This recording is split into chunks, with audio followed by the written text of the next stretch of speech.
Aimez ja, aimez pas bail, aimez moins que maille, comme si mon cœur était art. Comme si le cheval au mal d'ercé qui me sert de corps, ébridé, vernucé, savait de faire de moi qui se ja, toi qui ouais, toi qui crée, qui fait que mon cœur grâle, il buffe sur la pouvre, il buffe sur la vraise, il buffe sur la fiambre d'un cure en abernote, les ampoules les mots, matroille les mots, s'arrête comme dos acris, épouverté comme dos poules courailles, battant d'osal, battant dans la goule pour dire ce qu'il peut déjà dire, il t'aime fort mais il te fait de tort, il t'aime fort mais il te poque, il te mâche, il te bure, il te fout jabat, il te poque, il te mâche, il te bure, il te fout jabat, il te dit qu'il t'aime fort mais tout mon corps te tord.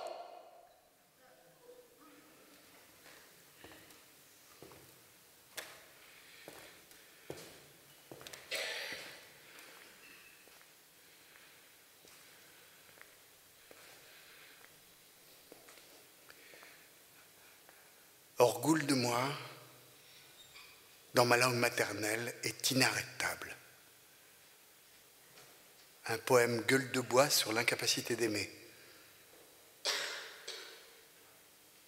Et l'impression de sortir d'une trop longue nuit. J'ai la sensation que l'amour est comme une magnifique voiture dont j'aurais perdu les clés, incapable de redémarrer. Pourtant, les clés, je les ai tenues à la main.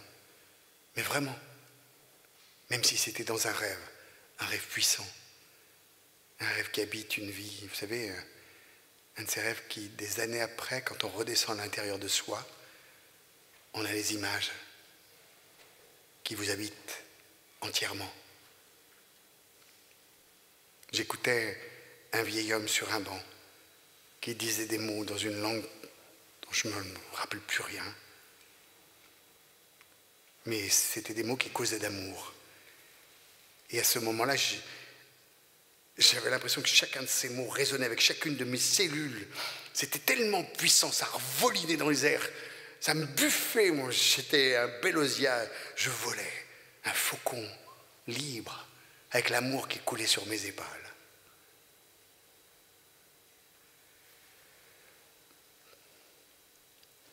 Mais au réveil, j'avais perdu les mots d'amour. Et je les cherche encore. 60 ans, deuxième mariage ébouillé, garde alternée, inscrit sur Mythique, sur Tinder, développement personnel en veux-tu en voilà, séance d'hypnothérapie à gogo. Tous les matins, je regarde des vidéos sur YouTube pour redevenir un mâle alpha. Le samedi, je m'habille en treillis avec un arc et des flèches et je cours après Bambi. Il y a quand même un sérieux problème.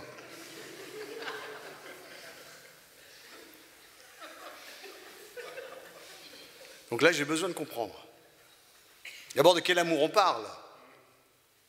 Du couple? Du sexe? De l'amour de la patrie? L'amour filial? L'amour du travail bien fait? Amour des caillebottes, amour de Dieu, amour sacrificiel. Il n'y a pas de plus grand amour que de donner sa vie pour ceux qu'on aime. Et dans quelle langue? Parce qu'en français, on n'a qu'un mot pour dire « j'aime ma femme, j'aime ma vache ».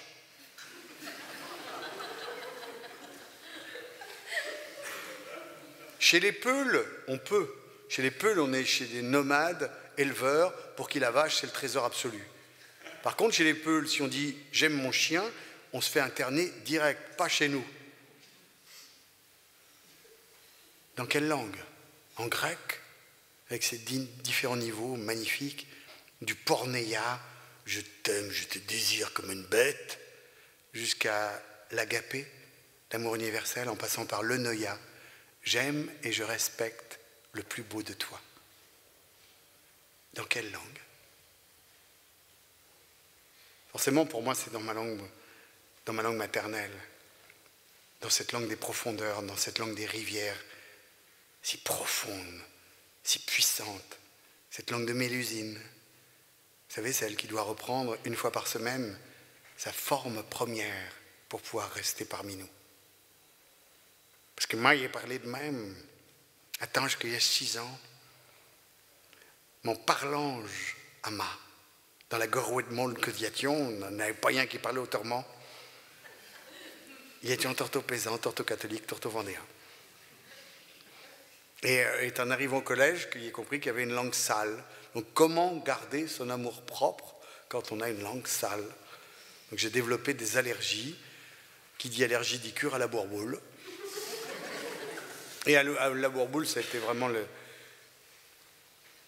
la découverte aussi du champ de l'amour possible. Ça a été vraiment le nouveau monde. Dans la chambre de la maison d'enfants que je partageais, il y avait un gars, 14 ans, avec des hormones bouillotantes, mais vraiment le réveil des volcans d'Auvergne. Et lui, maîtrisant bien la langue française, il racassait la plus belle fille, la plus belle monitrice dans les douches. J'ai immédiatement compris les immenses possibilités que pouvait me procurer une bonne maîtrise de la langue française, et donc je suis tombé amoureux de la langue française et de la fille de la directrice, à qui j'aurais voulu dire tout ce qui me passait pour là. Mais on venait toute ma ventraille, de ma dorne, tous les mots qu'il aurait voulu lui dire, on avait quelque chose qui poquait. Parce que moi, il voulait lui dire qu'elle me faisait pas dire, mais toi que tu as vu qu'elle comprend, s'il lui dit qu'elle me faisait pas dire, qu'elle me fait dalter le cœur, il aurait voulu lui dire tout un tas d'affaires, il voulait dire « Il t'aime, Hélène !» Qui? Il t'aime, Hélène. Mais qui? Mais I. Parce que dans ma langue, I veut dire à la fois je et nous, et c'est magnifique, parce que ça part de l'individu, ça va au collectif, ça revient au collectif, à l'individu. C'est l'action qui détermine si c'est moi ou si c'est le collectif qui fait. Il fait son, il chante, il chantons, il doune. C'est magnifique, ça raconte les futures collectivités, les futures sociabilisations qu'il faudra faire dans le 21e siècle si on ne veut pas tous disparaître. J'ai préféré laisser tomber et je suis passé au français, sauf que depuis, à chaque fois que je dis je t'aime à une femme, j'ai l'impression de jouer dans un film.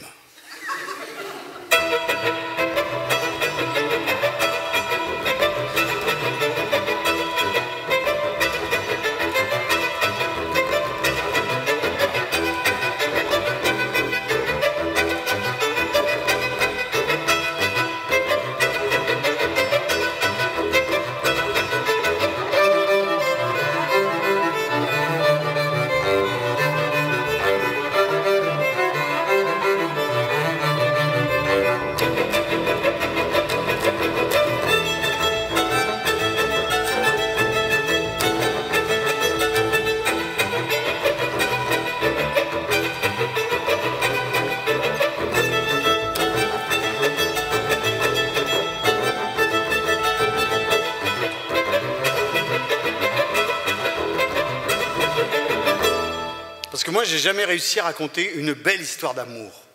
Que des histoires d'amour ratées, des horreurs. Je ne sais pas ce qui m'attire là-dedans. Chez nous, on a l'amour vache. L'amour ne se dit pas, les mains ne caressent pas. L'amour rampe sur la paille, dort dans l'obscurité. Dans le monde paysan, l'amour se transmet autrement. Dans la communauté des gens bien. Dans le rien qui fâche, que des couples qui ne divorcent jamais, l'amour inoxydable, tous pesants, tous catholiques, tous ensemble jusqu'à la mort. C'était beau, tellement beau que j'ai cru grandir dans un jus d'amour, l'amour de Marie et de Jésus. Chez les paysans catholiques vendéens, l'amour est partout, mais le sexe nulle part. Parce que Jésus n'a pas de zizi. Et ma mère se lavait la zézette dans l'obscurité parce que c'était sale. La reproduction était totalement désincarnée et la sexualité cantonnée à la nuit la plus profonde du devoir conjugal. On pourrait même dire qu'en dehors du mariage, toute sexualité n'était que transgression.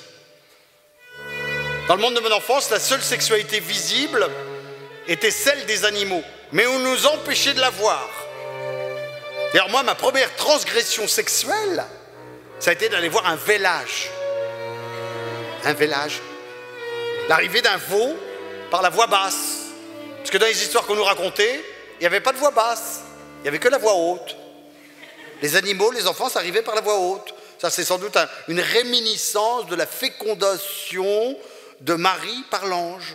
Donc ça arrive en haut, comme ça, puis ça tombe dans les rosiers, dans les choux, dans les citrouilles, dans les nids de cigognes. Et des fois, ça tombe à côté, donc ça fait des enfants difformes. Alors, en Bretagne, il y en a plus qu'ailleurs, parce que les anges en Bretagne ne sont quand même pas...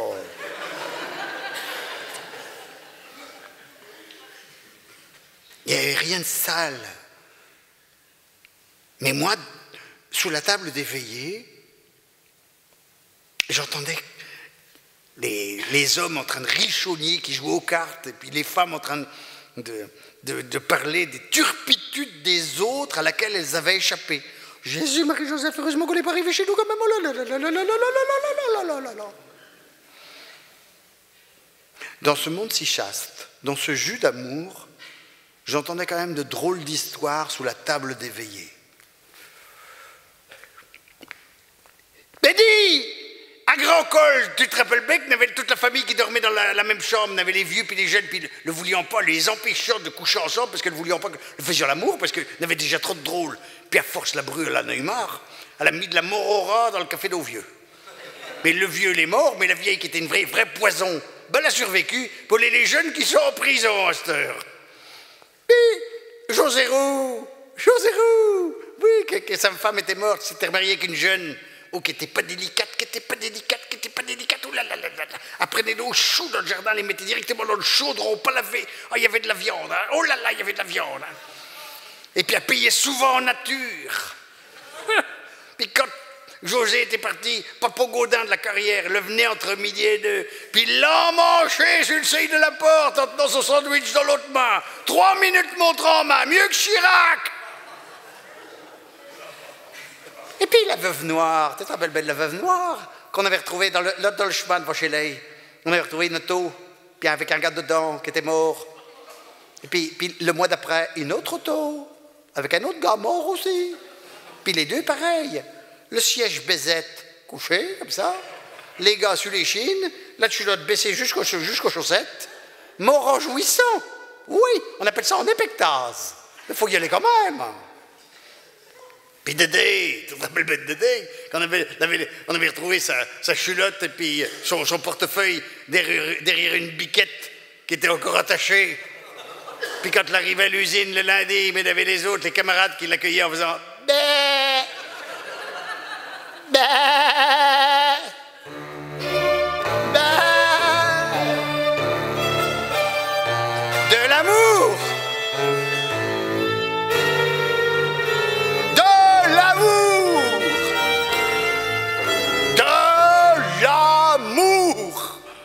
Et puis Pierrot, tout ce qu'il faut, qui vendait des vélos, puis qui était de la pédale, puis qui allait se faire emmancher dans les chiottes de la place de la Vendée, avec sa femme qui était un vrai remède contre l'amour. Elle avait des soquettes blanches dans ses sandalettes. Hein.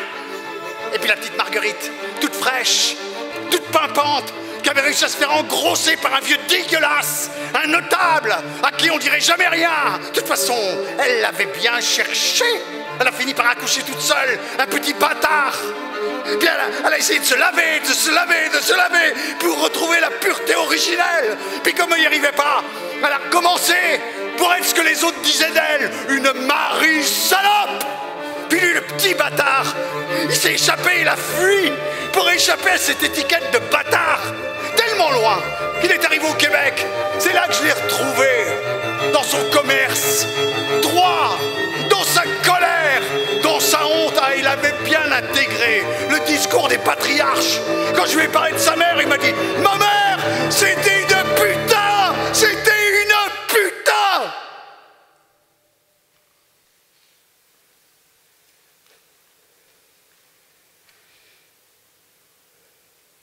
Comment vous voulez raconter des belles histoires d'amour après ça? Comment vous voulez vivre de belles histoires d'amour? Qu'est-ce que j'ai entendu sous la table des veillées? Qu'est-ce qui s'est tatoué dans ma mémoire d'enfant qui n'arrive pas jusqu'à moi aujourd'hui? Elle est où la porte?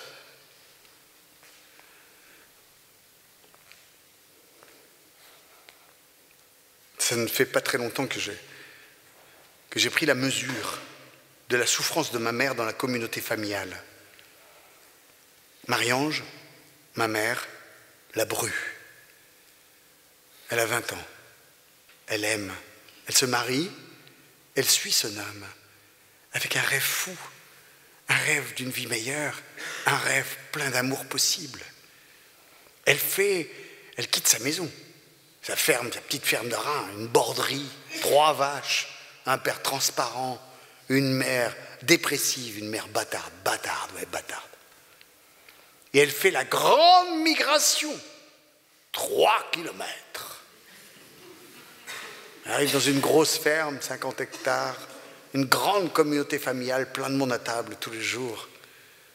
Et là, en quelques heures, en quelques jours, tout de son rêve s'effondre.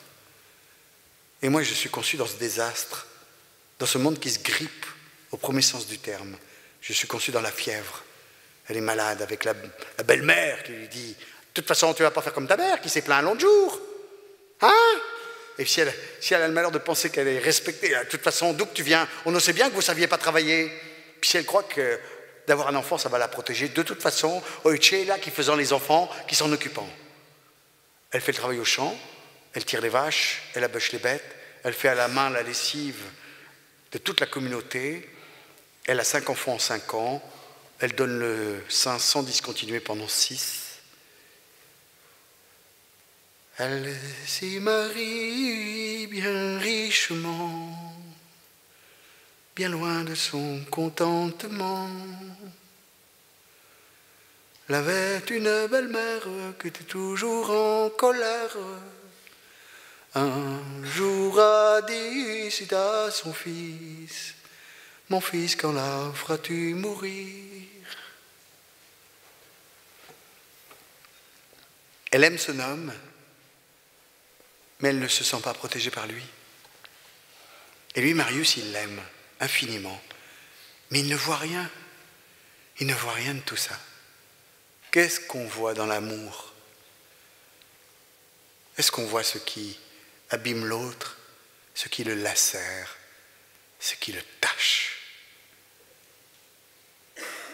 Comment ça se fait qu'on voit si mal celui ou celle à côté de qui l'on vit? Quand le furon dans Tchélande, au grand Dieu qu'à son grandeur, le l'a poussé si rudement que la belle a versé le sang.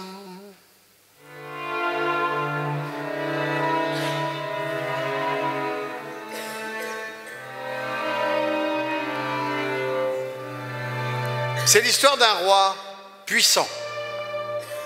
Un roi qui a un conseiller exceptionnel, un homme d'une grande efficacité, d'une grande probité, d'une grande discrétion.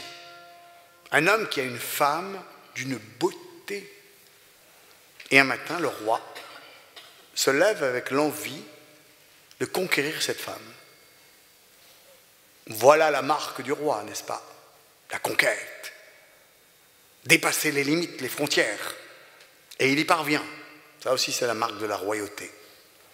Ce jour-là, il batifole avec la belle, quand lui vient l'idée saugrenue d'inviter le conseiller, qui n'est au courant de rien. Le conseiller entre, tête baissée, discret comme à l'habitude. Il distingue à peine son roi, épougaillé. Un drap qui cache une forme à l'intérieur de ce drap. Approche! Timide, il s'approche. Quand il arrive devant le lit, le roi commence à lever le drap, découvrant une cheville, un mollet, une cuisse, un sexe, un ventre de femme, des seins. Touche. Non, Seigneur, non. Touche. Avec ta bouche, avec tes doigts, livide, livide, le conseiller s'exécute. De la bouche, des doigts. Pendant quelques minutes d'éternité qui resteront gravées à jamais dans sa mémoire. Et puis excédé, le roi dit, allez, pars, ça suffit. Et chambardant, turcolant, ivre, le conseiller sort. Et le soir, il va retourner dans sa maison. Il ira se coucher contre cette femme qu'il ne touchera plus jamais jusqu'à la fin de ses jours, cherchant partout, ailleurs, cette femme inconnue qui pourtant dort à ses côtés.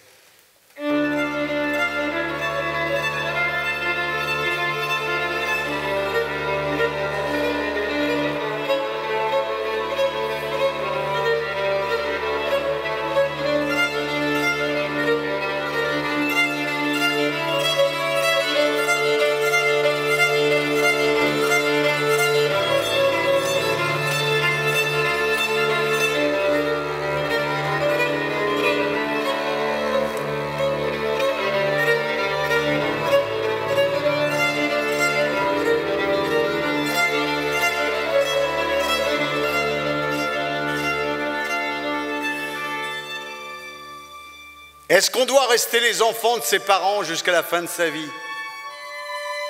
Endosser leurs souffrances par allégeance, sacrifice, loyauté?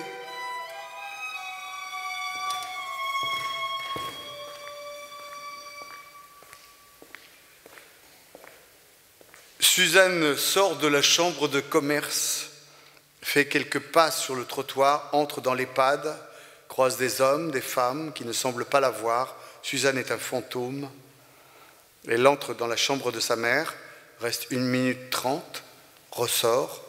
Sa mère laveude. « Tu m'appelles quand tu seras rendu !» Elle ressort, trottoir, et puis la rivière, le pont, le parapet. Elle arrive chez elle, il est 12h15. Elle a fait 2 visites à sa mère, elle en fera 3 avant la nuit. Suzanne a passé sa vie avec sa mère. Sa mère lui a gâché la vie. Sa mère ne supportait pas de rester seule. Ah ça, non. Ce qu'elle supportait avec plus ou moins d'élégance, c'était les cornes. Tous les matins, 5h, le père de Suzanne partait voir sa maîtresse. Il disait qu'il allait à la pêche. Le soir, il rentrait avec une truite, l'honneur était sauf. La maîtresse avait l'habitude d'envelopper la truite sauvage du poissonnier dans un mélange de feuillage et de papier journal. Elle donnait aussi des fleurs pour la famille, mais lui, il ne les ramenait pas. En passant sur la rivière, il les garrochait par-dessus le parapet. Elles tombaient dans l'eau. Il était égoïste. Il s'était échappé d'un camp en Allemagne pendant la guerre. Il était revenu à pied. C'est pour ça qu'il avait refusé les médailles en disant « Ces cons-là, ils sont revenus en auto, j'en veux pas de leurs médailles. » Il trichait au Monopoly. Et un jour, il est mort en chiant. Quand on l'a retrouvé, il était trop froid, on n'a jamais réussi à le déplier. On l'a mis dans la camionnette, on n'a pas réussi à fermer la porte. Alors dans le virage, la porte s'est ouverte. Il a glissé, d'abord dans l'herbe, puis ensuite dans la rivière. Bon, en même temps, ça faisait un moment qu'il avait commencé à fleurir sa tombe.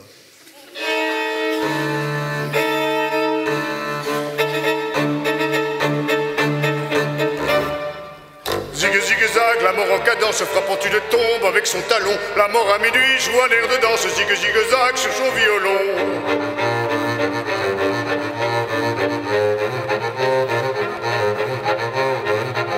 Le vent d'hiver souffle et la nuit est sombre. Les gémissements sortent des cercueils. Les squelettes blancs vont à travers l'ombre, courant et sautant sous leur grand linceul. Zig-zig-zag, chacun se trimousse, on entend craquer les os des danseurs. Un couple lascif s'assoit sur la mouche comme pour goûter d'anciennes douceurs. Zig-zig zigue-zague, la mort continue, déguisée sans fin, son aigre instrument. Un voile est tombé, la danseuse est nue, son danseur la serre amoureusement.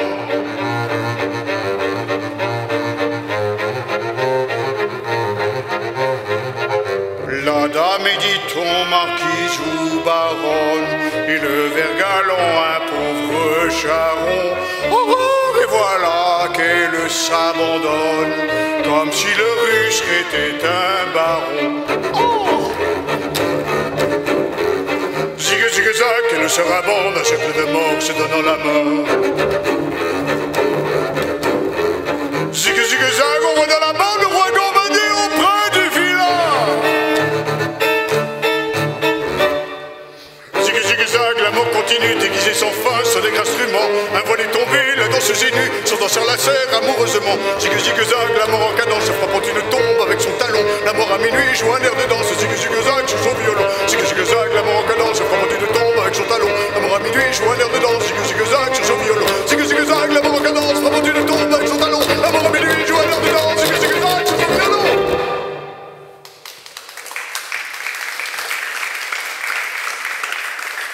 Je vous remercie pour ces encouragements. C'est vrai que j'ai toujours préféré la mort. Enfin, j'étais plus à l'aise avec la mort qu'avec l'amour, toujours. Saigner un poulet, un cochon, aucun souci. Mais l'amour, la tendresse, ça je ne savais pas.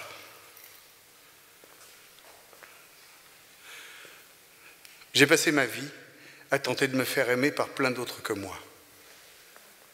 Une belle vie. 1000 vies à tenter de faire le dragon, le prince serpent. Et j'y ai même rencontré l'amour de ma vie, la femme de ma vie. Et au milieu de cette belle vie, un puits sans fond. J'avais cauchemardé de ce puits sans fond des centaines de fois. J'avais construit ma maison autour et j'ai fini par y tomber. Quelques semaines après que la femme de ma vie, que j'avais trop et trop mal aimée, m'ait quitté, usé. Parce que chez moi, l'amour butait sur une porte fermée à double tour. Et j'avais avalé la clé pour être sûr de ne jamais la retrouver. Et elle, la femme de ma vie, comme dans le Barbe Bleue de Bartók, elle m'aimait comme une princesse peut aimer, sûre de son pouvoir, sûre de pouvoir sauver la bête, le prince serpent. Et me suivant sur le chemin de son bonheur, elle a vu les cadavres d'amour, elle a hurlé, m'a pris par la main pour que j'aille ouvrir une à une les 7 portes du château. Je rechignais, et elle s'éteignait, devenait grise, et à force de buter sur la dernière porte fermée à double tour, elle m'a lâché la main pour survivre, et s'est enfuie. Et au début, le prince serpent a dansé, presque joyeux, enfin libre. Et puis je me suis retourné, et je l'ai vu, comme je ne l'avais pas vu depuis notre rencontre. La beauté de son visage, vivant à nouveau, hors de mon atteinte. À cet instant, j'ai su que je ne pourrais plus reculer. Retrouver la clé, ouvrir la porte, voir le puits sans fond, se pencher, tomber.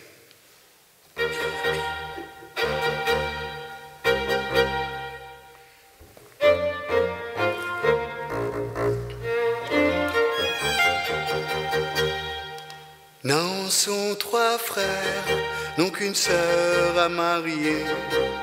Elle est si belle, ne savent à qui la donner. L'ont pas donné à un prince, ni à un baron. L'ont donné à Barbe Bleue. Il l'a tant battu avec un bâton de verre buisson. Il l'a tant battu, le sang lui coula des pieds au menton. Il l'a tant battu avec un bâton de verre buisson. Le sang lui coula des pieds au menton.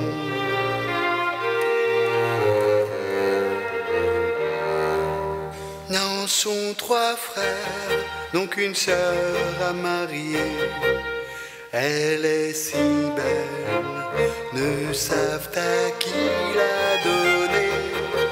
S'ils l'ont donnée au plus méchant, la tant battue qu'il l'a mise, tout ensemble. Elle s'appelle Blanche, sa mère est morte, son père s'appelle Fayel. On toque à la porte s'ouvre, un homme, assez petit, assez vieux, assez séduisant. Le coq rouge, seigneur du pays, propriétaire des terres, responsable d'une population, un homme puissant, un homme qui parfois lâche ses chiens sur les vieux pour les déchiqueter. Il essaye parfois ses fusils sur les bergers, un guerrier au repos, ça a besoin de se délasser. On lui prête 4 femmes, toutes mortes. Et là, il tend son doigt vers Fayel en disant « Fayel, veux-tu me donner ta fille Blanche en mariage ?» Fayel blêmit. « Mais elle est trop petite, elle est trop chincrette, atteindra pas. »« Tu m'offenses, Fayel. Et ta petite Osia, faut lui laisser pousser les ailes, faut la laisser s'efferniller. Si tu refuses, Fayel, c'est les jeunes gens du pays qui paieront cela de leur vie, et ce sera ta faute. Et cette faute, tu l'emmèneras en enfer !» La porte claque. Dans les jours qui suivent, la pression est tellement forte sur les épaules de Fayel qu'il finit par accepter de donner sa fille Blanche en mariage. Bon, il faut dire qu'à l'époque, les femmes avaient une valeur marchande beaucoup moins importante qu'aujourd'hui. Elles servaient essentiellement à fluidifier les rapports sociaux. Mais Blanche refuse. Elle a du tempérament, elle a de la cornièté.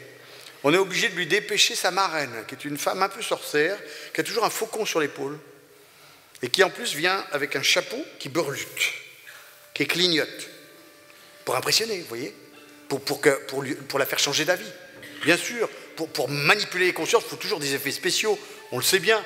En politique, en religion, ça se fait depuis la nuit des temps. C'est pas d'aujourd'hui, bien sûr. Du temps de Jésus, il faisait des miracles. Pourquoi, à votre avis? Mais pour les mêmes raisons. Et en plus, il y avait de la concurrence à l'époque. Vous savez que Jésus avait un concurrent qui s'appelait Simon le Mage, qui faisait des miracles plus impressionnants que Jésus. Sauf qu'à la fin de sa vie, ce Simon, il avait beaucoup moins de followers que Jésus. Et il disait avec beaucoup d'aigreur, ils n'ont pas le respect de la mise en scène. Et elle, la marraine avec son chapeau qui beurlute, elle tente de la décider. Blanche, si tu acceptes, ton sacrifice épargnera la vie de dizaines de jeunes garçons du pays. Ce sera beau, c'est important. Non, moi je vais choisir l'amour. Je veux même choisir un clochard si je veux. Et on prendra ses poux, on les fera frire dans la poêle de l'amour et on léchera le cul de la galetière si on en a envie. Oui, bon d'accord, mais ça ne règle pas le problème. Alors elle sort, elle abat sa dernière carte, une bague blanche. Tu vois cette bague blanche, tant qu'elle le restera, tu seras hors de danger. Mais si un jour elle devient noire, alors tu seras en danger, mais je serai là, Blanche. Accepte. Et Blanche capitule. Mariage en tralala. Hey! Ha! Hey! Oh! Hey! Ha! Hey! Ha! Hey! Hey! Ha! Et quand la porte se referme sur les nouveaux mariés, elle se rabousine dans un coin. Elle attend la fureur, elle attend les coups, elle attend la violence. Et rien de cela n'arrive. Au contraire, des mots doux, des mots tranquilles, des mots pleins d'humour. Puis elle finit par se retourner. Et elle le voit, c'est séduisant. Elle voit bien le mauvais garçon. Mais au fond, les filles aiment les mauvais garçons. Même si souvent elles se marient avec des pères. Quand en plus le père peut être mauvais garçon, ça c'est le sommet. Ça c'est la mémoire archaïque du temps où on choisissait le mâle le plus cruel pour améliorer la race. Et lui pose sa main sur son bras.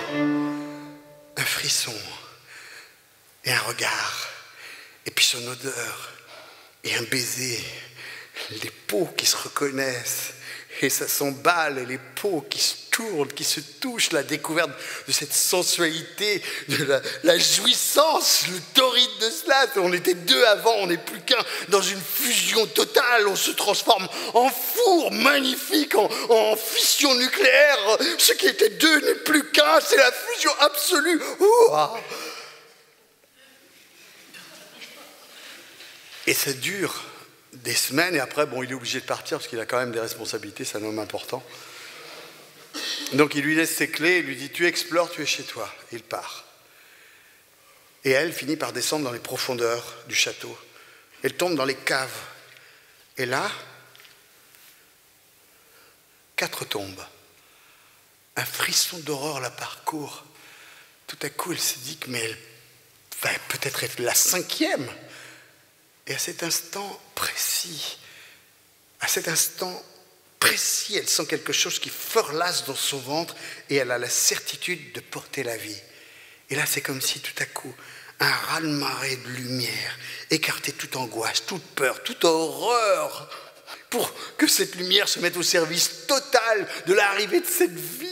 Pendant les semaines, pendant les mois qui suivent, elle ne fait que cela. Et lui, au bout de 7 mois, il revient. Il chevauche vers elle. Il va retrouver son aimé, pour retrouver cette fusion, pour ne faire plus qu'un, pour être dans son ventre à elle, pour être dans ses bras. Il attend cette femme qui va lui tendre ses bras. Et quand il ouvre la porte, à la place de cette femme qui lui tend les bras, il voit cette femme avec un gros ventre en train de tricoter une layette. L'horreur de ça. Les hommes ne sont pas du tout préparés à ça. Il n'y a pas de formation, il n'y a pas de stage, il n'y a pas de cellule psychologique. Rien. À la place de cette femme qui lui tend les bras, il la voit tendre les bras vers quelqu'un qu'elle ne connaît même pas. La fureur, la porte qui claque, et la bague devenue noire. Alors dans la nuit, elle, blanche, elle descend dans les profondeurs de la terre. Elle arrive dans les caves et elle voit les 4 tombes qui s'ouvrent en même temps. Et les 4 femmes qui tendent le doigt vers elle en disant « Pars, Bianche, pars !» Mais pourquoi? Tu vas mourir? Mais pourquoi? À cause de l'enfant. Mais l'enfant, c'est un cadeau, c'est un présent. Non, à cause de l'enfant, nous sommes mortes toutes les 4. Mais comment je vais partir d'un gros chat et un gros chien devant ma porte? Donne-lui le poison qui m'a tué. Tu partiras. Mais comment je vais descendre les murailles? Elles sont trop hautes. Prends la corde qui m'a pendu, tu descendras. Mais comment je verrai dans la nuit obscure? Prends le feu qui m'a brûlé, tu verras. Mais comment je vais porter mon ventre sur la route? Prends le bâton qui m'a fracassé le crâne, tu t'accoteras. Elle fait. Et au matin, coq rouge débornige. Il la cherche, il ne la trouve pas. Alors il monte dans la tour. Il regarde à l'horizon. Dans le matin, il voit l'hirondelle qui vole. Dans le midi, le corbeau qui vole. Dans le soir, la tourterelle qui bat des ailes. Alors il fonce dans la direction. Il court. Et elle, fatiguée, s'est reposée dans un abri, une cabane de berger. Et elle se plaint, elle pidale. Pauvre Bianche, sous l'œil acéré d'une vieille ajace, d'une vieille pie. Puis elle repart. Le coq rouge court. Il ne sait plus où aller. Il entend la vieille ajace qui fait pauvre Bianche. Alors il sait qu'il court par là.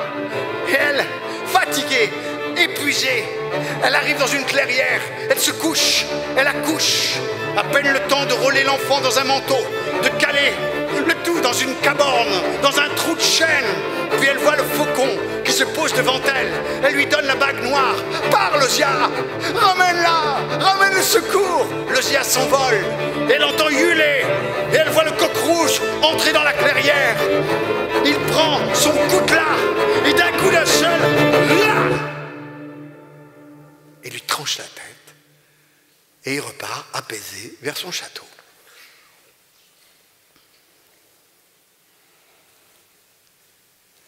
Et dans les minutes qui suivent, on entend des craquements de bois mort.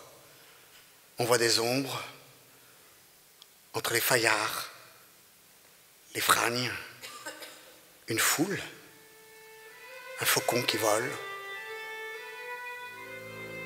Fayel, tous autour de la dépouille. Mais là, la dépouille se met à bouger, se lève, et Blanche va prendre sa tête qu'elle met sous son bras, l'enfant qu'elle met sous l'autre bras, et elle marche en direction du château. La foule suit en silence. Il est des moments où la foule est capable de silence. Quand ils arrivent, la marraine avance et huche. « Seigneur, ta femme et ton enfant sont là, ouvre la porte !» Par 3 fois. Rien ne se passe. Alors, l'enfant, qui avait dû grandir plus vite à cause des événements, descend, marche, prend une poignée de sable et la garoche sur le château qui s'effauge, qui s'effondre sur le patriarche.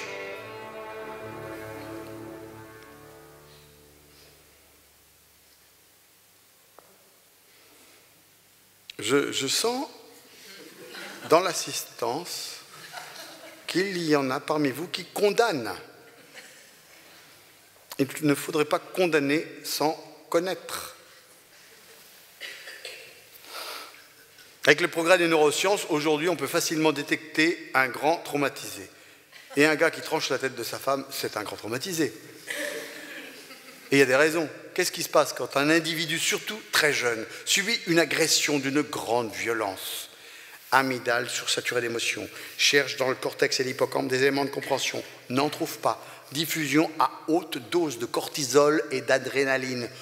Survoltage imminent, corps en danger, alors utilisation d'une voie de secours exceptionnelle, disjonctage par inondation du système limbique, dissociation péritraumatique, tranchage de cou, il y a une logique à tout ça.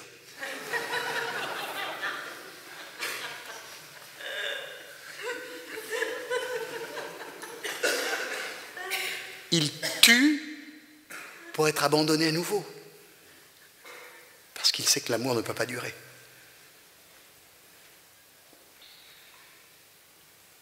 Répétition mortifère d'un même scénario. On est combien dans l'assistance à avoir des scénarios répétitifs et des puissants fonds?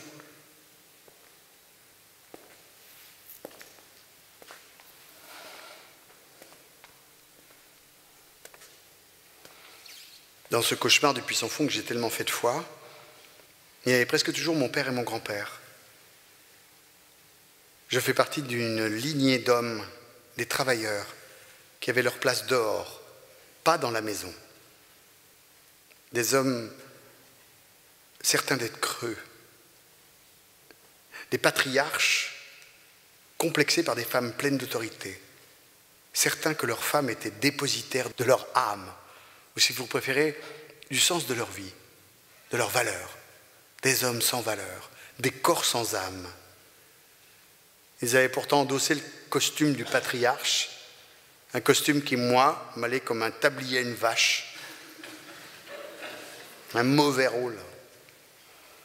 Et il a fallu que je tombe dans ce puissant fond pour commencer à mettre fin à la malédiction. En même temps, j'avais eu 4 filles pour anticiper. Et eux, les patriarches, ne connaîtront pas la femme qui part. À leur époque, elle ne pouvait pas partir. Et eux, de toute façon, n'auraient pas survécu. Ils ne connaîtront pas la tristesse qui coule, ce qui remonte à la surface qu'on refusait de voir. Des crampes à long jour, addiction ahurissante, presque physique, comprendre d'un coup la dépendance amoureuse, la soumission à l'autre, l'incapacité à prendre sa propre liberté. Et puis la jalousie qui prend toute la place, fureter, espionner, téléphone partout, se mettre minable pour donner raison à l'autre. La maison vide, les enfants couchés. Elle ne vient pas, elle ne viendra plus. C'est un cauchemar. Seul avec soi-même, ne pas pouvoir esquiver.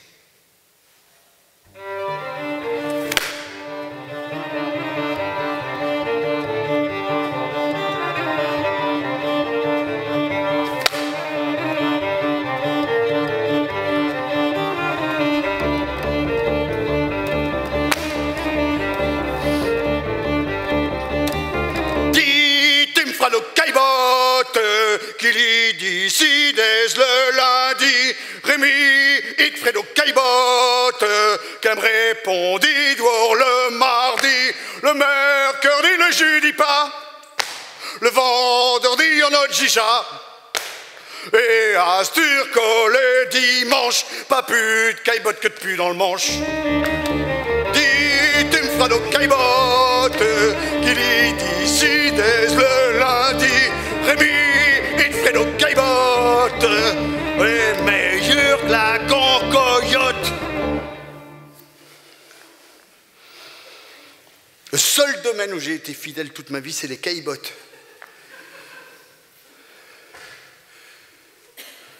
Quand j'étais ado, que je rentrais dans la maison de mes parents, avec 2 grammes dans chaque poche, je me mettais devant le frigo, j'ouvrais, il y avait toujours des caillebottes, ça m'a sauvé la vie. C'est un détoxifiant extraordinaire. Vous connaissez les caillebottes? J'ai quand même une sensation majoritaire que non. Les caillebottes? Du lait de vache cru, emprésuré, à la température du doigt, ou du pis, quoi. C'est à la sortie du pis, normalement, ça se fait. Et emprésuré avec de la présure ou de la chardonnette. Chardonnette, c'est un genre de chardon, quoi. Et ça, après, ça fait de la caille franche, tu rajoutes un peu de sucre, mais très peu, ou un peu de café ou de cognac. Et en même temps, bon, pour les véganes, tu ne peux pas utiliser de la présure parce que ça vient de l'estomac du veau. Donc tu peux mettre que de la chardonnette. Et en même temps, les véganes, ils ne boivent pas de lait de vache non plus. Donc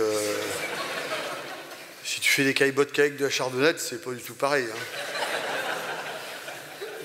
Et si tu mets du soja, ça fait du tofu, c'est pas le même projet. Hein.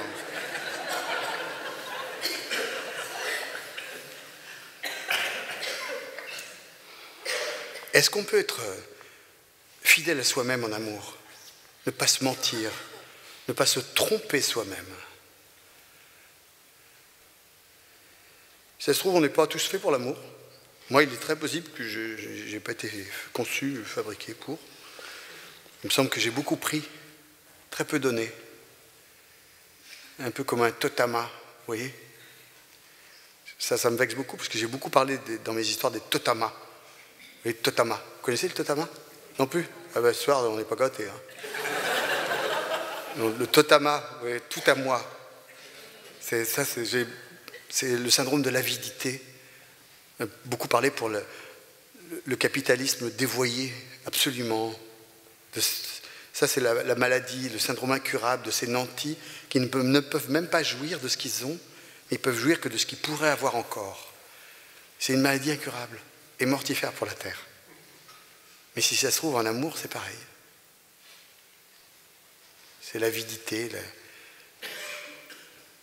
confondre le désir immédiat avec le besoin profond. Voleur. L'histoire d'un voleur. Un voleur qui rentre dans une maison pour voler. En même temps, c'est sa fonction. Et là, il est à peine entré, il entend une voix qui dit « Qu'est-ce que tu cherches ?» Le voleur est surpris. Et en général, un voleur n'aime pas être surpris. Il allume, il voit des rideaux, un meuble, une table avec une miche de pain. Et là, il entend la voix à nouveau « Qu'est-ce que tu cherches vraiment ?» Et il a la désagréable sensation que c'est la miche de pain qui parle. Et la miche de pain confirme. Ah, c'est bien moi. Tu voulais un miracle dans la vie, tu voulais qu'il se passe enfin quelque chose. Toi qui n'es jamais satisfait, toi qui voles chaque jour un peu plus, qui vole tout, qui vole rien, qui n'est jamais nourri, jamais rassasié, qui ne trouve jamais satiété. Qu'est-ce que tu cherches vraiment? Tu cherches l'amour, l'amour véritable, parce que toi, tu aimes être dévoré par les gens qui t'aiment. On ne peut pas aimer si on ne se donne pas.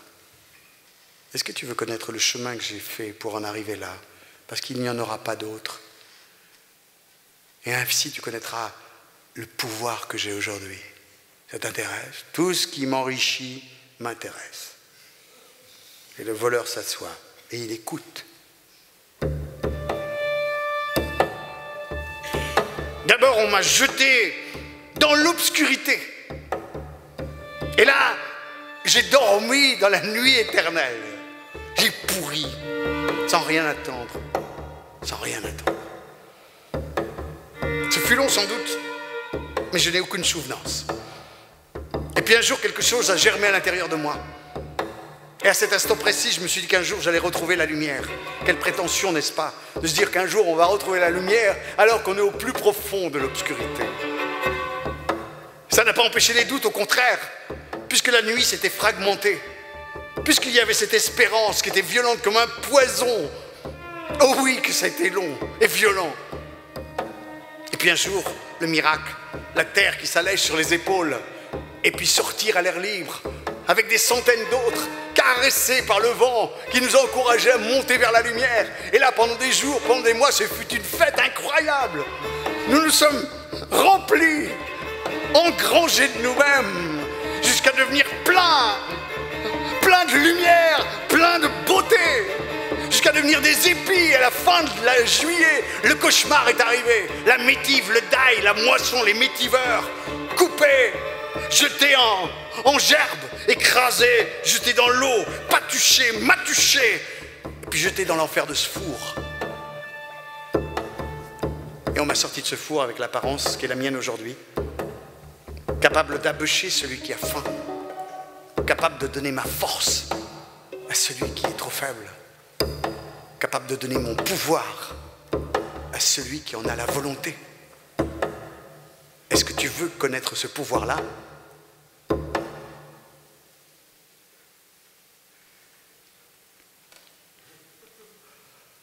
Non. Aimer est trop dur. Et le voleur se lève et il part.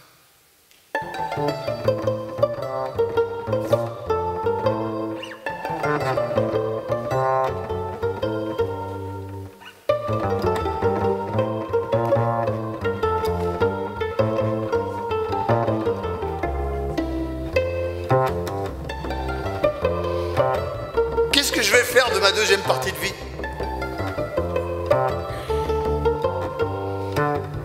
Je vais quand même pas refaire un nid tout seul. C'est très rare chez les oiseaux, les mâles, qui font leur nid tout seul. Si? Il y a le troglodyte mignon. Oui, le tout petit troglodyte mignon. Il arrive à faire jusqu'à une douzaine de nids et il attend la femelle à venir. Et quand il y a une femelle qui arrive, il s'installe, qui commence à faire la décoration, c'est bon, il vient, il la geôle, elle pond, puis il continue à aller voir ailleurs, attendre les autres. C'est un projet immobilier, quoi.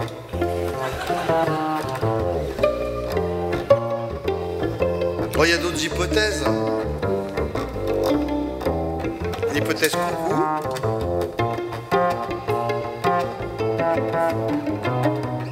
Coucou! Coucou! Ne jetez pas la pierre à la femme adultère, je suis derrière.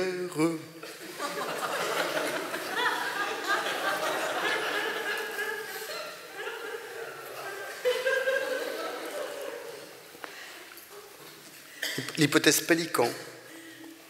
Le pélican, sur son nid en forme de couronne d'épines, qui prend son épine, se perce le flanc pour donner son sang à ses enfants, l'amour ultime.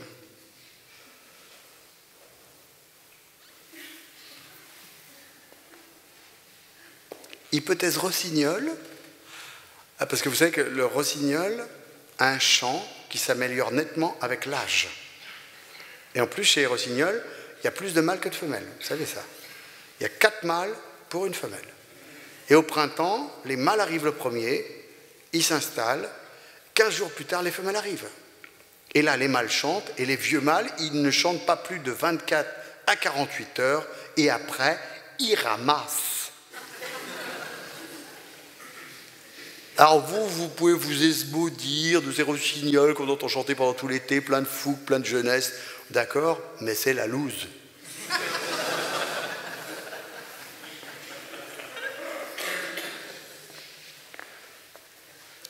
l'hypothèse pinson. Oui, le petit pinson, passereau de rien du tout, mais qui cache en fait une véritable remise en cause du patriarcat, avec ces deux piliers qui sont la monogamie et l'exclusivité sexuelle.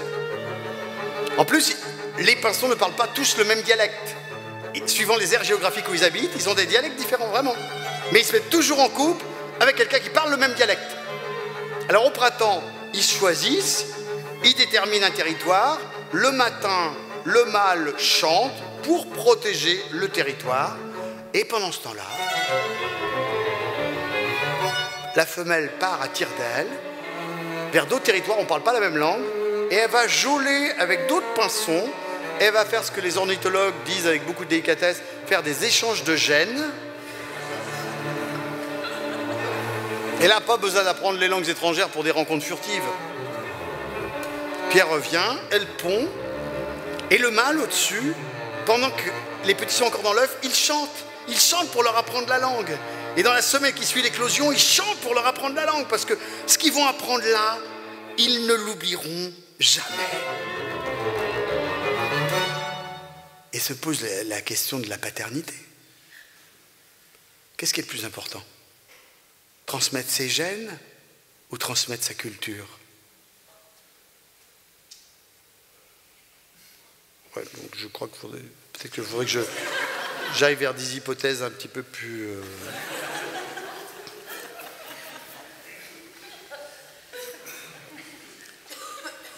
Hypothèse pigeon. Vous voyez le couple pigeon?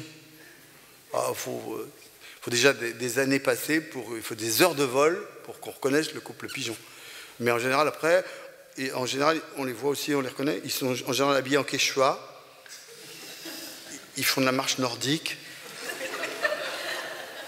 ils ont souvent un camping-car,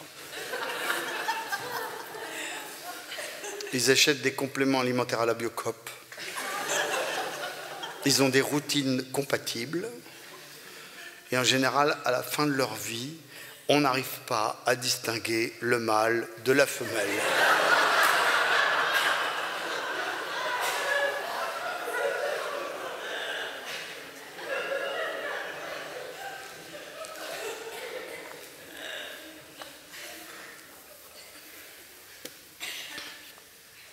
Je vais quand même pas finir faucon au Puy du Fou.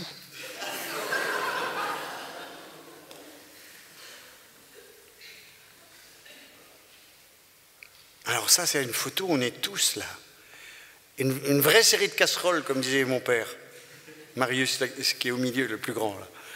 Une vraie série de casseroles. Vous voyez, alors, à votre droite, c'est Laurent, le petit dernier, qui est né en 63, et est devant le Pépé Fayel. Et puis, au mi-temps, il y a Marielle, qui est devant la même Aglaé, tout en noir, qui est, elle, née en 61. À sa droite, il y a la petite chincrette blonde, là, c'est Française, qui est née en 60. En communiante, c'est Mireille, qui est née en 59. Et puis, un peu plus à gauche, il y a une autre fille, avec qui on a beaucoup joué au vétérinaire, mais c'est pas ma sœur, c'est ma cousine. Et puis, tout à fait à gauche, c'est moi, Yannick, le petit papot. Le petit papot Yannick. Le premier-né, tellement attendu comme un sauveur, comme s'il était capable de la sauver du désastre. Elle s'accrochait à lui comme une bouée.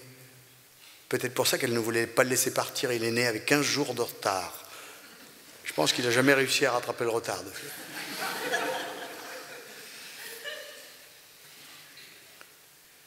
Le premier-né, accueilli comme un prince, avec l'amour qui coulait sur les épaules. Le fils préféré pendant 1 an. Et au bout d'1 an, les bras qui se détournent et qui ne reviendront plus jamais. Et lui, il attend. Puis comme elle ne revient pas, il se dit que c'est parce qu'il a échoué, qu'il n'a pas réussi à les sauver, qu'il n'a aucune valeur, qu'il n'a pas de valeur. Alors il va tout tenter pour la reconquérir, se faire antenne, radar, le pire et le meilleur, tout ressentir d'elle, ses tristesses, ses colères, ses envies de partir, ses envies de mourir, de divorcer d'elle-même. Il va même tenter de mourir à sa place, d'une manière totalement ridicule, grimper sur un cheval à bascule en avalant des billes.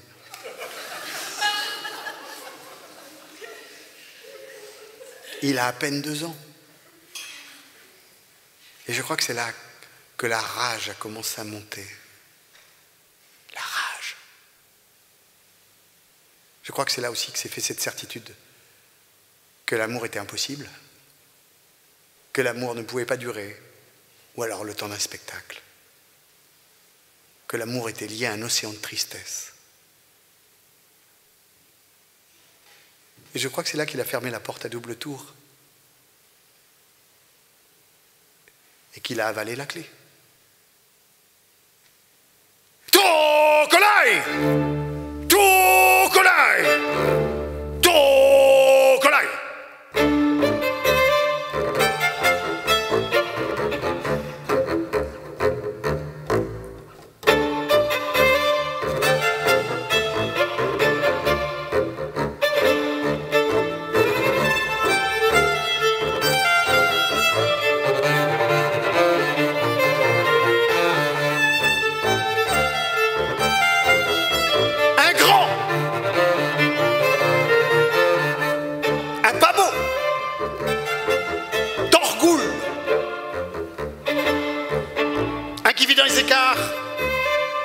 Jamais partie de la communauté, avec ses dents noires, sa bave, sa mousse, sa corne.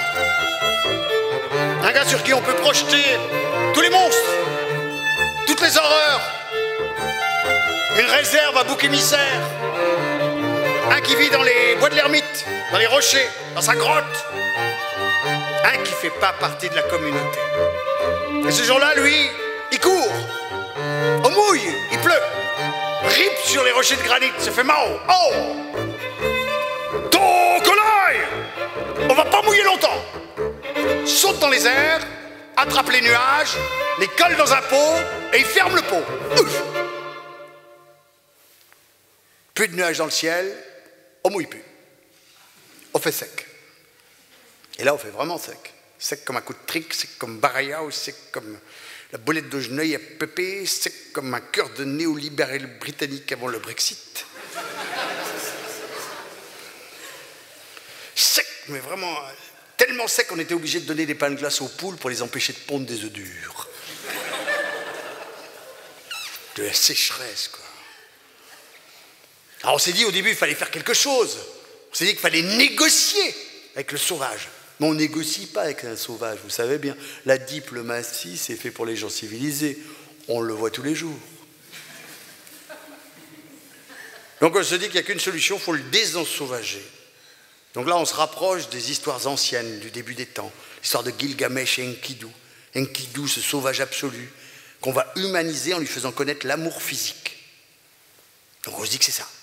Il faut arriver à décider des jeunes gens du pays à se porter volontaires pour aller lui faire connaître l'amour physique des garçons, des filles, qu'importe, mais il faut qu'ils connaissent. Sauf qu'on ne trouve plus de volontaires aujourd'hui. Chez les jeunes, aujourd'hui, des volontaires pour sauver le pays, rien du tout. Alors là, c'est terminé ça. On sera en 14, il n'y aurait personne dans les tranchées. Il n'y aurait même pas de tranchées. Donc là, on se rabat sur des valeurs anciennes. Une vieille, une très très vieille, qu'on avait même oubliée dans un bout de pays, une vieille fille, qui un jour, on la voit jaillir pour partir en croisade.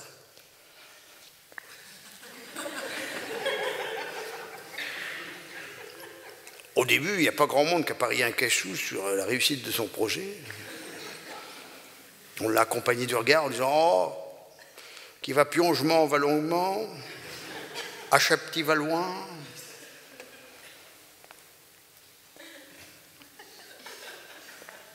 C'est le genre de moment dans une vie d'une société qui est plein d'incertitudes, comme dans une scène de théâtre quand on voit ce genre de choses, quoi.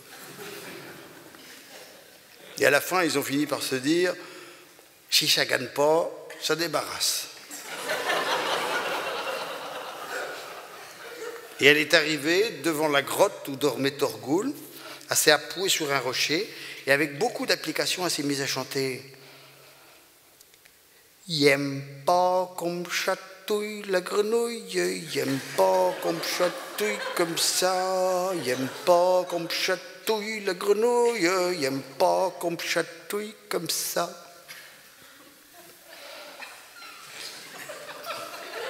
Et là, qu'est-ce qui s'est passé dans le cerveau endormi de Torgoul? Son œil intérieur s'est ouvert avec une malice, une lumière. Et on a vu sa tête passer par la boulite, on a vu sa bave, ses dents noires, mais dans son œil qui turlusait déjà. Puis il est sorti, il s'est approché d'elle, et quand il a été juste à côté, c'est elle qui lui a pris le poignet.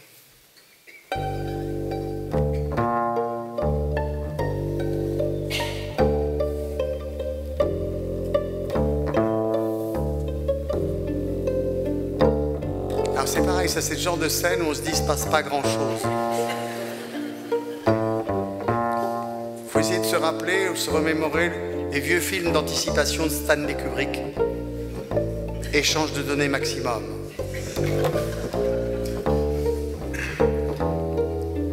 Celui qui paraissait être autre se révèle une partie de soi qu'on caresse, de soi qui ramène à soi, qui nous rappelle à nous. Et là, doucement, ils sont partis vers l'entrée de la grotte, ils sont entrés. Et une fois dans la grotte, souvent ça s'accélère après. Et là, effectivement, les corps qui s'embrennent, les pieds qui folleillent, qui fougent, et les pieds qui poquent dans le pot. Et le pot était les nuages, avec les nuages qui repartent en sarabande et qui vont s'amoutouner dans le ciel.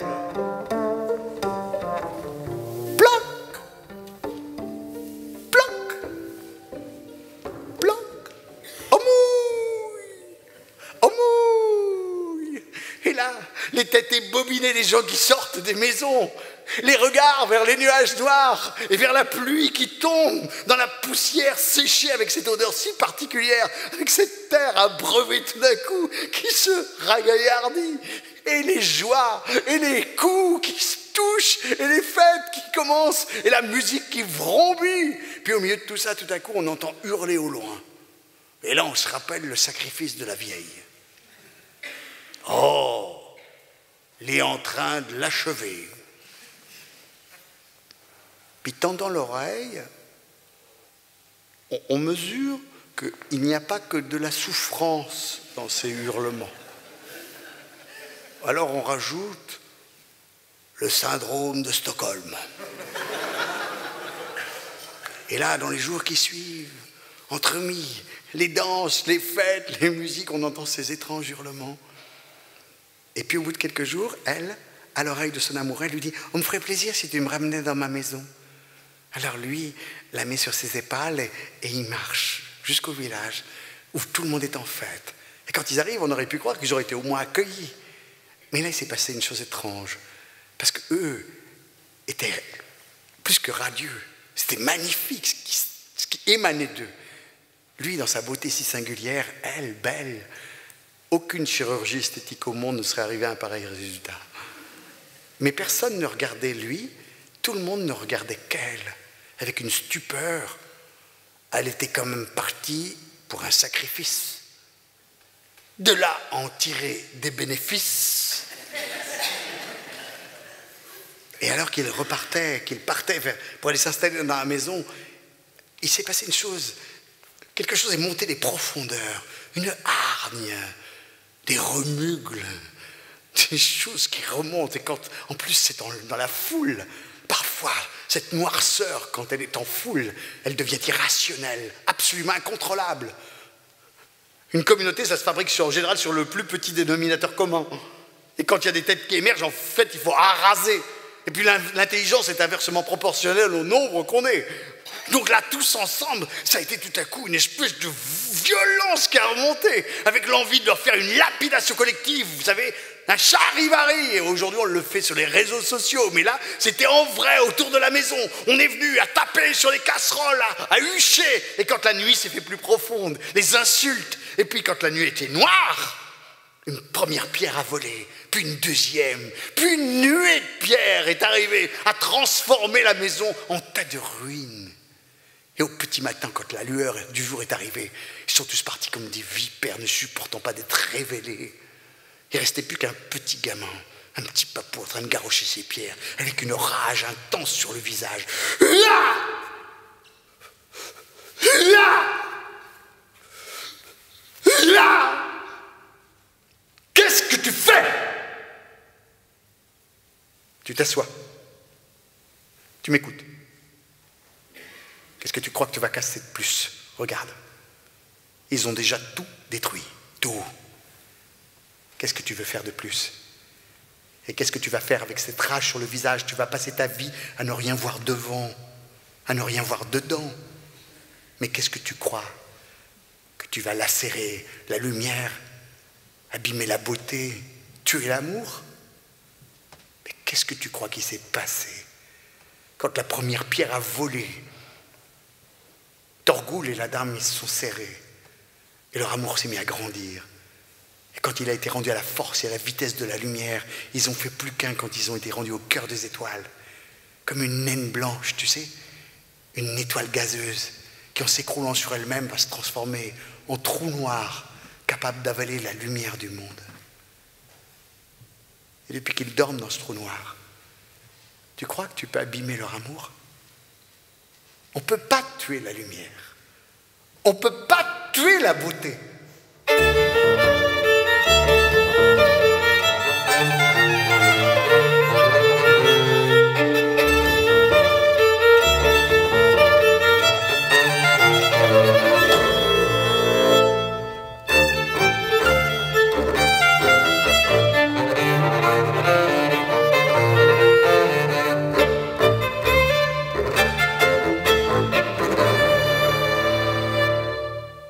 Quand le premier flot de tristesse a eu fini de couler, je lui ai écrit une lettre. C'était une lettre d'amour. Et c'était la première lettre d'amour de ma vie. Elle ne l'a jamais reçue. Ses bras s'étaient tendus vers d'autres cieux, vers d'autres bras que les miens. Maintenant il faut vivre, m'avait-elle dit. Et elle avait raison. On ne peut pas vivre au milieu des décombres.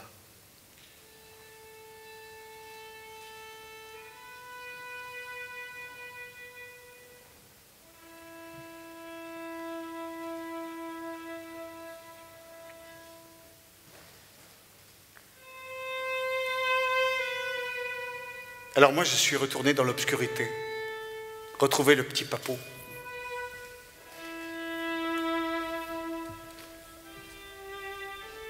Il avait arrêté de garrocher ses pierres. Il s'était assis et il pleurait. Je lui ai pris la main pour le rassurer, à cause des monstres autour de lui. Tous les enfants ont peur des monstres. Et nous, qu'est-ce qu'on fait de ces monstres qui ont été déposés sur nos épaules à notre insu, qu'on porte parfois pendant toute une vie sans s'en apercevoir?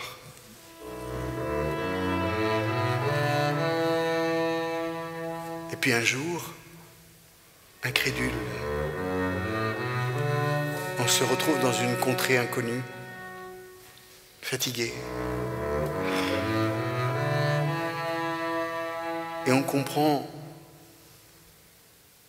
souvent bien trop tard, qu'on est allé là où il le fallait, que c'était le seul endroit possible pour pouvoir s'alléger de ce qui nous avait été confié sans notre accord.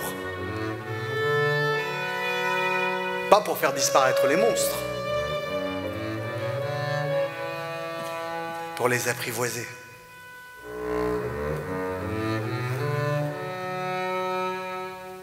D'abord, avec le papou, nous avons marché dans l'obscurité sans attendre des autres l'amour que lui seul était capable de se donner, sans attendre des autres la valeur que lui seul était capable de s'offrir.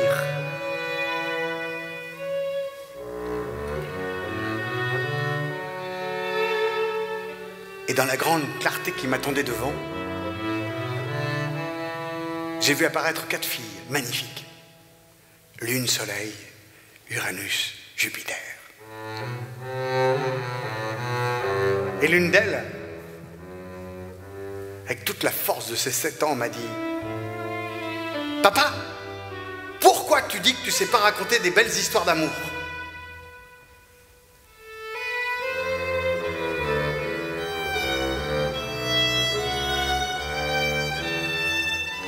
T'as raison, Irène. T'as raison. Je crois que tu m'as fait retrouver le chemin de la langue perdue. Alors répète après moi. Dans l'année Saraillé, avour que y est mussé. Y est cheux au fond d'un pouet, les purs m'avons nayé. Et là, dans la nerté, ma era ébedelé, comme si le trop épaille à l'âme laissait la pièce. Puis j'ai mon tirama et m'a regardé en face. Au mi-temps de ma vie, vouloir enfin faire maille. Un nick, un bien, pour moi, le pelosia qui saille. Il m'aime, il t'aime.